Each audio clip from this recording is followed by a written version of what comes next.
Hey, you guys, Tony again. Hey, you got to excuse my hair, man. I had the windows down and I was just rocking. Wind was just blowing. Anyways, I just thought I'd get online here and make some content. You know, I was thinking about this the other day. You know, I don't know if you've heard or not, but they want to cut taxes for people that are making less than $200,000 a year. Just so you know, that's about 85% of the country.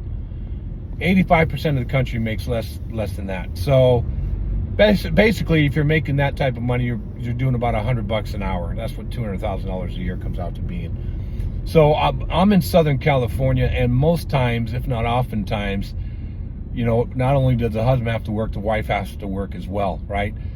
And that's not being rich here in Southern California. I'm telling you that right now. If you're not from California, you probably think we're all nuts. Well, maybe we are, but you know, that's not being rich in Southern. I don't know what it is in the other parts of the country, but for Southern California, that is not rich. That's just, I mean, you're just right here, right? So, and as being a Gen Xer, and I'm just going to tell you from my own life experience that most Gen Xers, you know, how we grew up, you know, our grandpa or dad, they did this and we do that, and they'll work 20, 30 years at the same job, same location, just, you know, they're in their comfort zone, right? They're in their comfort zone. They're not over here. They're not over there. And the older you get, you know, especially when the older you get, your kids, they start having kids. You start having more and more grandchildren. And you start realizing, wow, this is starting to get a little more pricey. And if you have granddaughters, it gets even more pricier than that. And some of you Gen Xers, you know exactly what I'm talking about. But what this video, you know what it is? Well, actually, and I'll even tell you this. If you're online, you're scrolling, and you've been thinking about starting content, I always encourage people just to make content. And you know, you hear other content creators, well, just don't do that, don't do that. I believe it's good. I think it's therapeutic. I think it's good for you just to get in the habit of it. It's a modern day journalistic type. You know, a lot of people don't write and do their journals. Most of the time, people don't even, now these days, they don't even write cursive writing, much less journal. But this is digital marketing. You can just turn on the phone just like I'm doing here. I'm in the car, I have a moment, and I could just speak voluntarily and just talk about things, what's on my mind, what's on my heart. So can you. And that content's important. It creates value.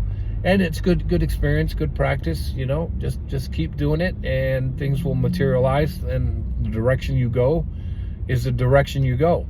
But most Gen Xers that I can tell you from experience, when it comes to add additional stream of revenue, because we're all in our late 50s, early 60s, you know, doing physical labor at our age for an additional stream of revenue, it's not very practical, right? It's like me getting together with my friends I went to school back with in the 70s and trying to go play tackle football, right? That's not very practical. Even though we love football, that's not very practical. Well, same thing with additional stream of revenue, right? You got to be practical about it. And here's a digital product you can do from the comfort of your own home. You can do it in your car like I'm doing right now. You can actually, this is content. This is how you can actually do it. And then you can generate revenue, like I have the blueprint in my bio. And oh, by the way, we're actually going to have a live webinar this week, here in a day or two. So I want you guys to get the blueprint, and I can get that over to you. But if you're open to making an additional stream of revenue, and you're just like, gosh darn it, Tony, this isn't doing it anymore. I need to make some money. And if that's in the forefront of your head, and you're open, right? That's the key to it. You got to be mentally alert, number one. And number two, you got to be able to make the decision. And when I mean mentally alert, this is how you find out if somebody's mentally alert. Easy question. Hey, are you open to making an additional stream of revenue? That's the question. It's either yes or no. A person who says no to that's not mentally alert. The person who says yes to that is the person you need to be communicating with, right? There's a little helpful information I just gave to you. So there it is. So if you're mentally alert and you're open to making some money and you just don't know where to start, but you want to get into the digital market, digital space, I need you to go to the bio, get the blueprint, and that's where you start. Take a look at it, right? That old saying, nothing changes as nothing changes. If you're still waiting to win the lotto, or somebody's just going to walk up to you and hand you an additional $2,000 a week or whatever it is, or your employer is just going to hand you that every week just because.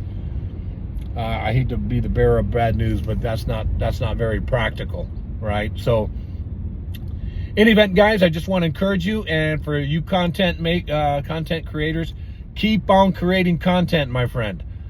Whatever you're doing, I want to encourage you. Keep on doing it. Keep doing it. No matter what they say, keep posting, right? Keep creating content.